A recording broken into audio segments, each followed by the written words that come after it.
दोस्तों, अक्सर हमारे साथ ऐसी घटनाएं होती रहती है जिन्हें हम बुरा नसीब मानकर छोड़ देते हैं। हम सोचते हैं कि ये सब हमारी बदकिस्मती की वजह से हो रहा है, हमारा तो नसीब ही बेकार है। लेकिन आज हम आपको एक ऐसे शख्स से रूबरू कराने जा रहे हैं जिनके साथ जिंदगी में ऐसे ऐसे हादसे हुए हैं, लेकिन मरने के बाद भी उनकी किस्मत ने उनका पीछा नहीं छोड़ा।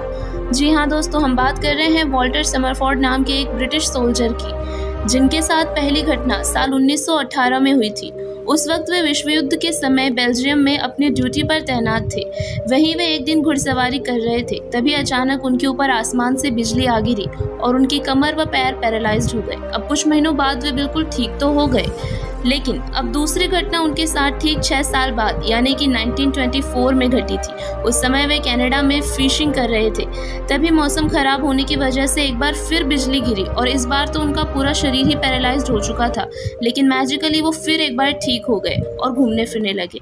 अब एक बार फिर ठीक 6 साल बाद यानी कि तीसरी बार 1930 में उनके साथ फिर यही घटना हुई।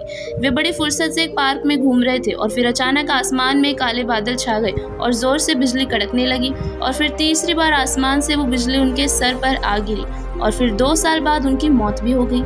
अब उनकी फैमिली ने उन्हें कनाडा के ही माउंटेन व्यू नाम के कब्रिस्तान में दफना दिया और 1936 में यानी कि तीसरी बार बिजली गिरने के ठीक 6 साल बाद उनकी कब्र पर भी बिजली गिर गई और उनकी कब्र का पत्थर टूट गया। अब ये कैसा अजीब सा इत्तेफाक है जो हर 6 साल में उनके साथ होता है और मरने के बाद भी वही घटना। दोस्तों, ये तो सोचने पर मजबूर कर देती है। एक शख्स पर 3 बार बिजली का गिरना, हमेशा 6 साल के बाद ही गिरना और मरने के बाद भी वही घटना, वो भी ठीक 6 साल बाद। It's very strange, right? बस यही वजह है कि इन्हें इतिहास का सबसे अनलकी इंसान माना जाता है।